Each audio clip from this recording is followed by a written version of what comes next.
Now, this is a little surprise for you all. It's 20 minutes to 10 on Thursday the 11th of May, and I'm just sat here on the veranda of the lodge waiting very patiently for the rain to come.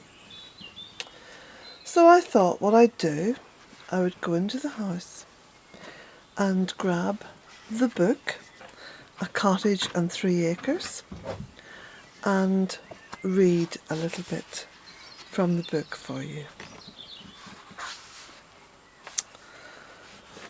So, I will go in at chapter, put my glasses on, that will make it easier, chapter 4. And chapter 4 is entitled Goddess Rising.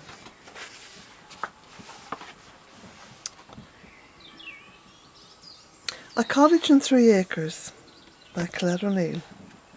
Chapter 4, Goddess Rising.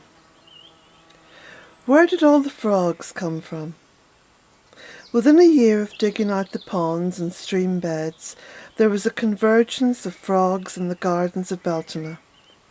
Hundreds of frogs appeared in the ponds to begin what has become an annual love-in. It was one of the most remarkable sights I have ever witnessed.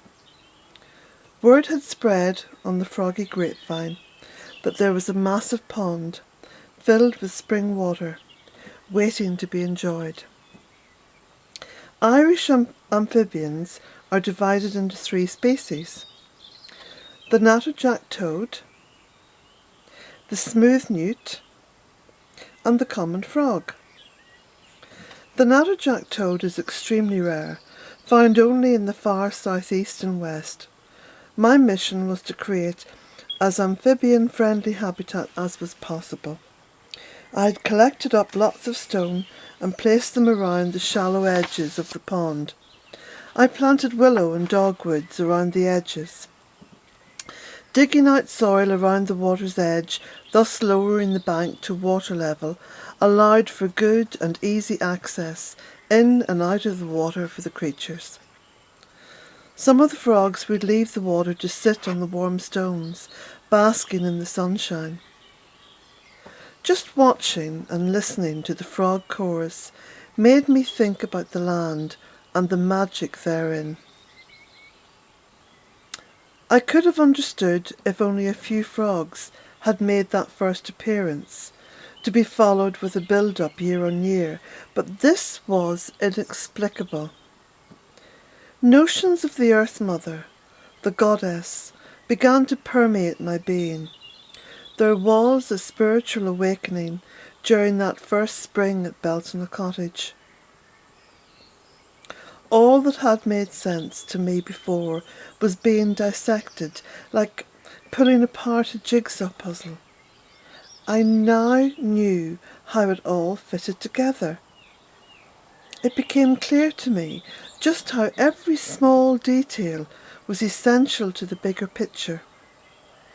In the years since establishing the ponds, it has now been flagged up that the common frog, which is the only species we have in Ireland, is actually considered a threatened species by experts, as their wetlands habitat is at risk. During that first spring, the ponds were very exposed to the westerly winds, and at times, as the wind blew from the east, the bog garden itself would appear coldly desolate and rather inhospitable. I found sources of willow growing on roadside verges and hedges as I went out walking. I always brought my secateurs with me, ready to claim another plant for the gardens. Willow was planted all over the bog garden and quickly established to provide increasing shelter on this windswept spot.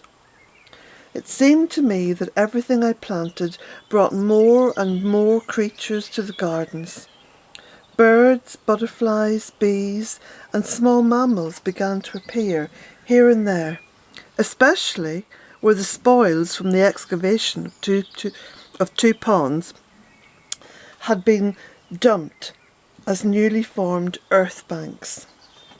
Even bumblebees made a nest for themselves in one of the fast drying out earth piles. That first spring, the garden itself felt so welcoming, even though there was very little there, and indeed, even to the trained eye, it looked a most inhospitable place.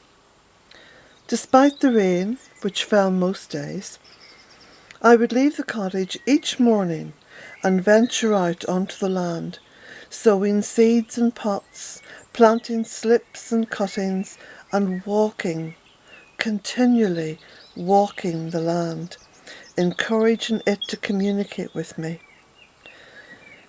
This is one of the permaculture principles, that one should attempt to understand what the land needs by getting to know it, plotting it, walking it, and becoming familiar with its needs. As I walked and talked with the earth, so something more magical than I ever imagined possible began to happen. I became aware of the very divinity of the earth and all its incredible life. The relationship that was developing between myself and Mother Earth transcended all other spiritual experiences, for it connected everything in my life. This was the beginning of what evolved at Bealtaine Cottage and in the Bealtaine project, Goddess Permaculture. In terms of the land at Bealtaine Cottage, it had been sick for a very long time, and even though I was enthused to plant and to heal, I wasn't fully aware of just how sick the land was. Ireland has the lowest tree cover in all of Europe. That is a sad statement to have to make. It tears at my heart and should not be so.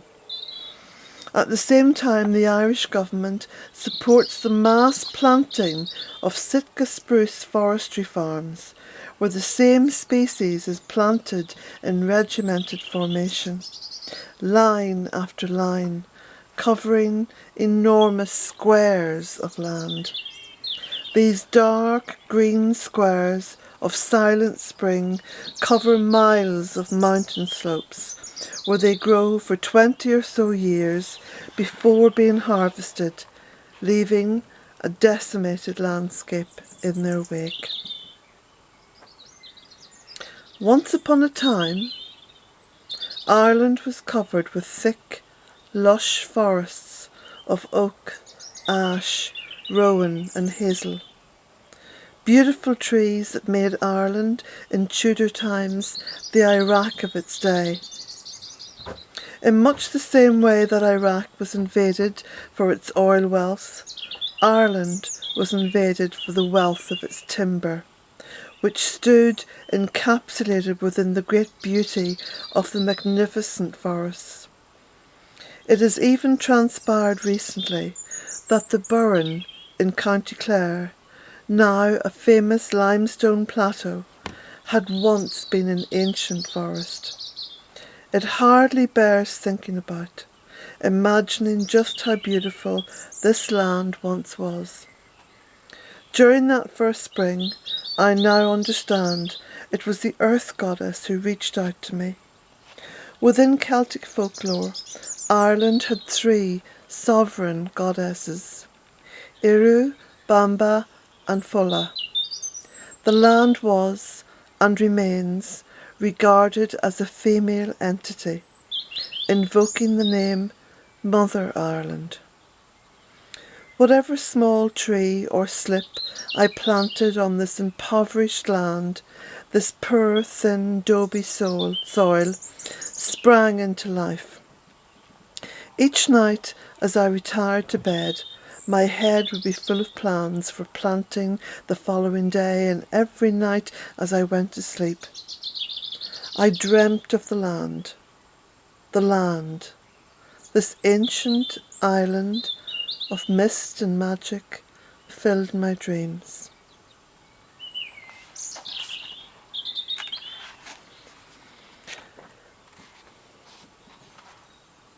That's about halfway through chapter 4.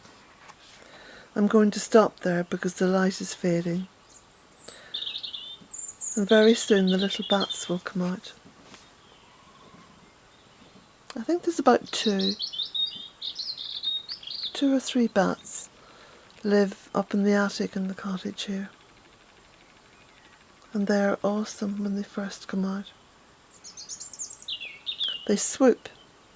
They swoop in huge circles around the cottage, feeding on the wing. So, I hope to read a little bit more of my book for you, A Cottage and 3 Acres. I'll put a link underneath this video to the website and the particular page on the website where you can purchase the book. And I'm happy to post tomorrow.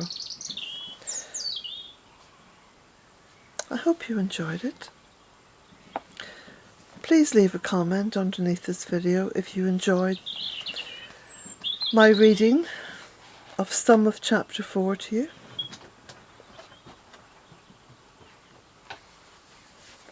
That noise is Jack.